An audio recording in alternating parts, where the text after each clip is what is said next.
Friends, welcome to organic gardening.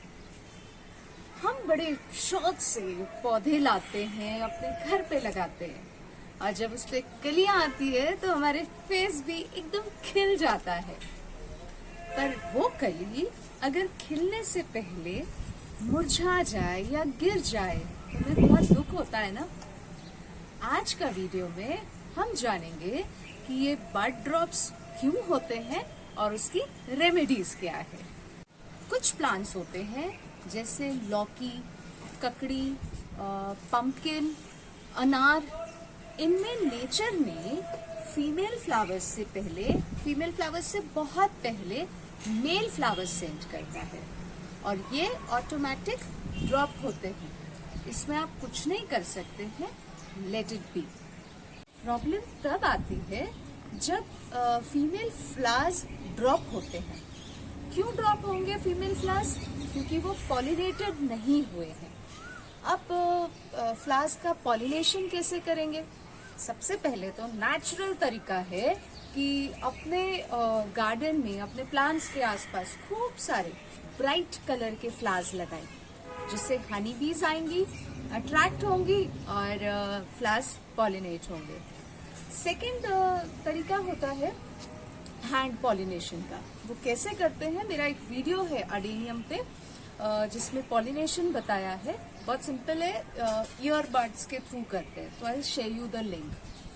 Third तरीका होता है बहुत सिंपल सा है। जैसे जब फ्लावर्स बहुत सारे आए हैं ना, तब 1 लीटर पानी लेना, उसमें 5 ml थोड़ा सा, एक छोटा सा चम्मच शहद मिलाना, mix it well and spray on the plant. तो उससे भी हनी बीज अट्रैक्ट होती है और फ्लावर्स पॉलिनेट होते हैं और फीमेल फ्लावर्स कन्वर्ट होते हैं फ्रूट्स में। कुछ फ्लावर्स जैसे हमारे ले लीजिए आप हाइबिस्कस, गुड़हल, रोजेस, ये सब फ्लावर्स अगर खिलने से पहले मुरझा जाते हैं तो एक बहुत बड़ा रीजन होता है टेम्परेचर फ्लक्चुएशन। टेम्परेचर फ्लक्चुएशन का मतलब है कि जैसे दिन में बहुत गर्म है और रात में ठंडा है। आई मीन टू से कि मॉर्निंग इवनिंग का टेम्परेचर में 10, 15, 20 डिग्री का फर्क आ रहा है। इस केस में बड ड्रॉप होते हैं। तो आप क्या कर सकते हैं इस केस में कि जो प्लांट है उसको ग्रीन नेट के नीचे रख सकते हैं ताकि उसका टेम्परेचर थोड़ा सा कंट्रोल हो। इसके अलावा एक चीज और कर सकते हैं, मल्चिंग। जो प्लांट्स के चारों साइड आप पुरानी ड्राई लीव से मल्च कर सकते हैं, पुरानी सूखी घास से कर सकते हैं, नारियल के जो ऐसे भूसी होती है ना, हम तो भूसी ही बोलते हैं, उससे मल्च कर सकते हैं। बहुत से लोग स्पॉन्ज के छोटे छोटे टुकड़ों से भी मल्च करते हैं ताकि वहाँ थोड़ा कूलिंग इफेक्ट मिले। और बहुत बड़ा कारण होता है बड ड्रॉप का इनसफिशिएंट लाइट। यहाँ पे 2 एंड्स है। इनसफिशिएंट लाइट यानी अगर अब मैं एग्जाम्पल लेके बताती हूँ, या तो बहुत ज्यादा लाइट या तो बहुत कम लाइट। जैसे एक एग्जाम्पल लेते हैं हाइबिस्कस का। हाइबिस्कस के प्लांट जो होते हैं उसमें आपको 4 से 6 घंटे का धूप चाहिए। उसको अगर आप 1 घंटे का धूप देंगे, बोलेंगे डायरेक्ट सनलाइट तो आ रही है, तो उसको अगर प्रॉपर धूप नहीं मिला तो भी बड ड्रॉप होंगे, है ना। दूसरा केस लेते हैं, मतलब हाइबिस्कस के केस में क्या हुआ कि उसको कम लाइट मिली, है ना, 1 hour इज लेस। एक एग्जांपल लेते हैं पीस लिली का। पीस लिली को अगर आप 1 घंटा भी सनलाइट दे दिए ना तो वो प्लांट ही नहीं बचने वाला है, फ्लावर्स तो दूर की बात है। तो जिस प्लांट को जितनी लाइट का रिक्वायरमेंट है उससे कम ज्यादा देते हैं तो बड ड्रॉप का प्रॉब्लम आता है। एक और प्रॉब्लम है बड ड्रॉप का कि जब हम देखते हैं हमारे प्लांट्स में बड्स आ रहे हैं तो हम क्या करते हैं, उसको भर भर के फर्टिलाइजर देते हैं और वो फर्टिलाइजर इतना हीट रिलीज करता है कि बड ड्रॉप का प्रॉब्लम आता है।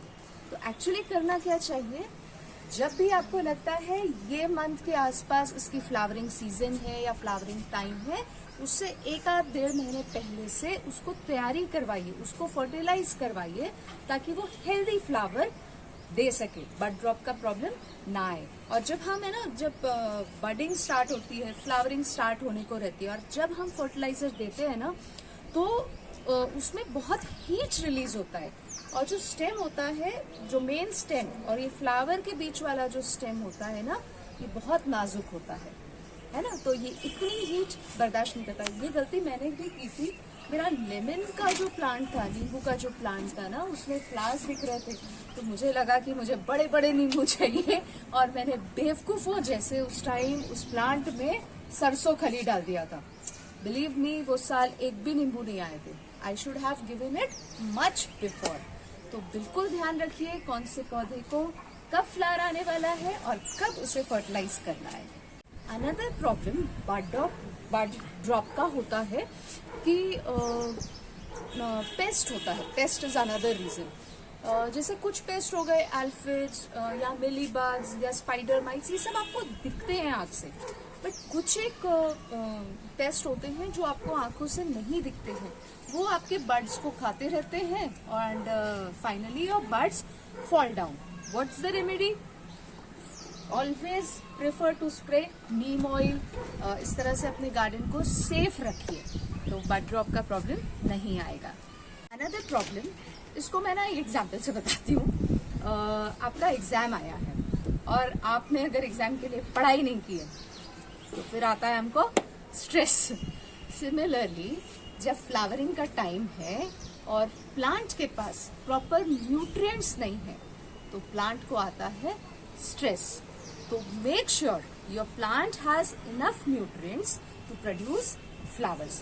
हर प्लांट की अलग अलग रिक्वायरमेंट रहती है, अलग अलग स्टेज पे।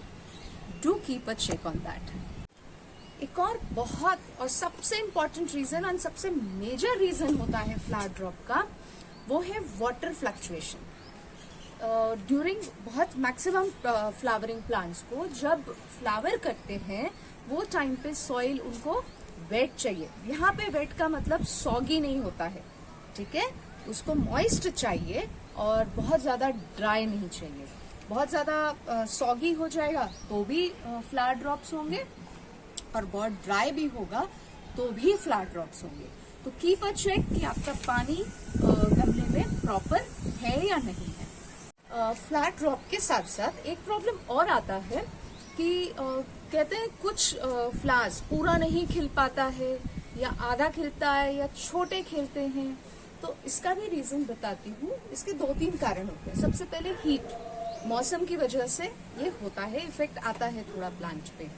दूसरा है पेस्ट, तीसरा है वाटर, एंड चौथा सबसे मेन है कि वो प्लांट के पास प्रॉपर अमाउंट में न्यूट्रिएंट्स नहीं है, तो भी फ्लावर के बड्स छोटे आते हैं। कभी कभी नहीं ड्रॉप होते हैं, तो वो छोटे आते हैं। अनदर पॉइंट, इसको भी एक एग्जाम्पल से बताती हूँ कि हम इंडियन मदर्स को आदत है कि हमारे बच्चे को जब हम खिला रहे हो तो कोशिश करते हैं वो थोड़ा तो एक्स्ट्रा खा ले, और थोड़े के चक्कर में एक आध रोटी उसको एक्स्ट्रा ही खिलाते हैं।